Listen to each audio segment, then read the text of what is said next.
যারা মেধা তো মূল্যায়ন সারা পৃথিবী করে, বাংলাদেশ স্ক্যান করবে না।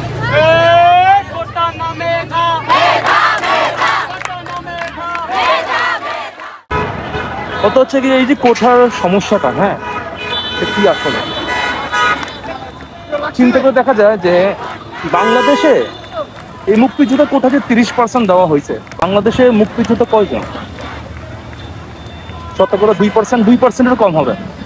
আর বাকি 98% কি এরা কোঠা পাবে না?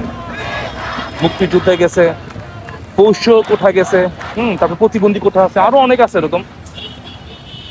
প্রতিবাদ তো এটা নিয়েই, একটা সাইডে মানুষ ভোগ করবে আর বাকি জনগণ কি মানুষ না? এরা কি দেশের নাগরিক না? এগুলো নিয়ে আন্দোলন। দেশের অবস্থা ভালো না, ছাত্রদের উপর হামলা হইতেছে, এটা একদমই উচিত হয় না।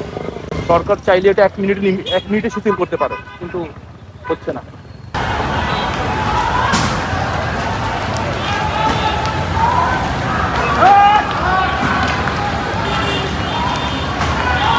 তুমি কি বলো এই কোঠা নিয়ে? কিছু বলো শুনি, তুমিও তো এই দেশের নাগরিক। দাবিটা মেনে নেওয়া উচিত, হয়তো বা কম বেশি করে আলোচনা বসে একটা সমাধান হওয়া উচিত এভাবে, কারণ সাধারণ জনগণ কষ্ট পাচ্ছে।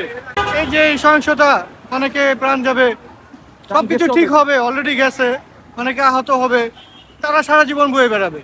এটার রেশিওটা অনেক ডিফারেন্স। সাধারণ আমাদের দেশে চাকরি অ্যাভেলেবেল না, এর মধ্যে বেকার সংখ্যা অনেক, তার মধ্যে যদি এরকম কিছু সংখ্যক লোকে এরকম সুবিধা পায়, একটা হিউজ সংখ্যক লোক বেকার থেকে যায়, তাহলে দেশে কখনো আগেবে না। তাছাড়া যারা মেধা তো মূল্যায়ন সারা পৃথিবী করে, বাংলাদেশ স্ক্যান করবে না।